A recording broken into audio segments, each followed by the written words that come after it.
on the American Dream Business Roundtable. And Greg, I know that you want to say something here. So why don't you ask Tom about positioning? Well, yeah, positioning is the last of the P's to talk about, and I think Tom has a very good definition of what it involves, but I'm going to ask him as a follow-up once he gets done telling us what positioning is. Well, positioning is very misunderstood. A lot of people get confused with it. And what positioning is how you present your product to the different types of customers that your product appeals to. And they're called target market segments. Okay. And each segment has a different use for the same product, if that makes sense. Well, and we mentioned, or maybe we haven't mentioned, that you and I are partners in a baseball tournament business for youths. Youth? Youth baseball tournaments. 10 to 18-year-olds. Yes. Oh, wow. Is it successful? Oh, yes. We're having a lot of teams sign up for our tournaments this summer. Right. But as Tom pointed out early on in the process, that even between the ages of 10 and 18, there actually are different segments. Would you explain? As we prepared to market the baseball tournaments, I realized that we need to attract different age groups differently. For example, the kids that are 10, 11, 12, to them, the trip to go to a baseball tournament is just as much fun as playing baseball. And afterwards, they're looking forward to going to the local amusement park or having fun with their kids at the pool at the hotel. As you get older, kids get to be 14, 15, 16, they start to get more serious about baseball. And the entertainment after the game isn't quite as important. And when you get to be 17 and 18, after the games are over, what do? They go to the batting cage, because these are kids. Really? Yeah, these are kids that are trying to get scholarships in college. They're serious contenders. Oh, seriously. And so I named each segment, and as Greg just said, the older segment we call contenders, because they're contending for scholarships and maybe even going to pro ball. The middle-aged kids are players. Because they're not yet, they want to be contenders. Okay. And the younger kids I called having funs. Having funs? Having funs. Yeah, because it's just all about the fun part about going out, leaving town on a bus or in a plane. Right. So the important thing to know here, though, is that when you promote the product, the same product, it's a baseball tournament to all these different segments, but you're going to talk about it differently to each one to appeal to what they want to get out of it. That's called positioning. Now, where do you do these tournaments? On baseball fields all over town. Okay, and how do you advertise them? We do a lot of internet marketing, because people go onto the internet looking for places that are holding baseball tournaments. Really? And so we want to be where they're looking. So what's the grand tournament, and what do they get?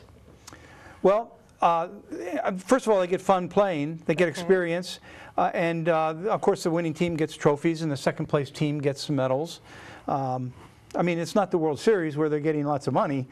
It's like you don't do a World Series for kids? We're working up to that. There's a couple of associations that are doing that offer different kinds of opportunities to the winners that play some of these games and qualify. For example, one of the leagues, I'll call it, will offer a paid trip to Florida for a winning team.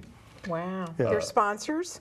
Yeah, they go, now they're going to play more baseball. They're not going down there to go to Wally World. They're going there to play more baseball. But that's a different experience now, going to Florida. Some of these kids haven't been, out of the county. Right. And so it's a big deal for them. So we're working our way to that point where we can affiliate with some of these national organizations that do these other kinds of things. Does it cost them to apply for these tournaments? Well, the kids? Yeah, well, and the kids don't pay for anything. It's their parents. Yes, their parents. And by the way, you're onto something, because we were just talking about price, and we noticed that in our situation, price became an issue. Not the absolute price, but who was having to pay it. See, the coaches get money from the parents to enter these tournaments, and the coach, we had an opportunity to keep that price down and then charge gate fees. we have to make enough money to cover our costs. But in one case, we didn't have any gate fees, but then that meant that we had to charge more for the tournaments. And the coaches didn't like that because that meant that they had to go back to the parents and ask them for more money. So you have to deal with all these kinds of intricacies depending upon what your product or service is. And you have all these different things that are being paid for different ways. We would get commissions from hotels, for example, for bringing, and what they refer to as putting heads on beds, those kinds of things. What about hot dogs and hamburgers and all that kind of stuff? Sometimes we would get some money from that. Other times, the parks would rule that out and say, well, that's how we fund our park is. Right. And so you cannot even bring a cooler in because we sell sodas and whatnot. But you could bring someone into, my mustard man could talk to the park owners, Sure, right? sure. And bring Yeah. his Sure. mustard and maybe do something for Oh. your tournament, Yeah, Oh, sure. right? There's always ways to bring businesses together, business owners together. Right. Some are more lucrative than others. Some make more sense than others, and Mm-hmm. so those are the kinds of things that we would want to talk about. And we just instituted a brand new service that I'm not aware of any other tournaments that do this, and that is the kids that they come in from out of town and they stay in hotels, and the kids get their uniforms pretty dirty real quick. Ooh. Well, somebody's got to clean them, and usually there's a team mom, and they will collect the uniforms and take a wheelbarrow full of quarters and find a laundromat. We just instituted a new service with a local dry cleaning company that's going to go around to the hotels, pick up the uniforms, launder them overnight, return them in the morning. That's sweet. Yeah, the teams are loving this. And what are you going to do?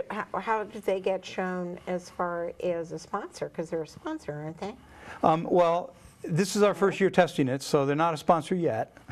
They will be, But- I hope. Probably in future years, we'll look at That's that. great. It sounds like you're having a lot of fun with this business. Have to have a yeah. passion for it. Oh yeah, and Tom brought it to me because he's an umpire, has been for that's many years, why. and so he's been umpiring these kinds of business or these tournaments, the games for years. Anyway, we thought we could do a better job than the competition is what started this whole thing, and so I was happy to throw in with him, and it's very interesting. It's fun, and it's always something new. It's always something new. Well, I think you want to talk about something else, and that's your nonprofit that you have, your Excelsior Group. Yes, Right? the Excelsior Institute. Right. And some of us came together a number of years ago and formed a nonprofit. Now, nonprofits can be very helpful to business owners. And I'll just give you one example, something that we did right off the bat. As I went around the greater Cincinnati area and went to various small business expos, I found out that the cost to participate was very expensive.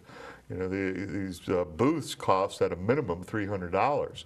And so when I went to an expo, all I would see were the nursing homes, the schools, the hospitals, recruiting places, where $300 is no big deal. But what I wasn't seeing were the little guys, the micro businesses, where $300 is a huge expenditure. You have to sell a lot of something in order to make back $300. And so what we decided to do was to put together an expo where we could keep that booth cost way down to like $60. We didn't hit our target. We kept it down to $75. That's still cheap. Right, 75, but we figure any business can get a presence, and we went to Cintas Center at Xavier University, rented out their facility, and packed the place, I think, except for 2 booths. And it was very successful. We had rooms where we could talk about different kinds of business ideas, and it was a very good program. And on that note, we need to take a short break, and we can talk about the Excelsior Institute when we come back on the American Dream Business Roundtable with Greg Noe and myself, Catherine Raker, and Tom Van Wert. And would you give the Excelsior website, please. Yes, that's ExcelsiorInstitute.org. So it's ExcelsiorInstitute.org. All right. Excelsior means always upward, by the way, just so you know. Okay. We'll be right back on the American Dream Business Roundtable.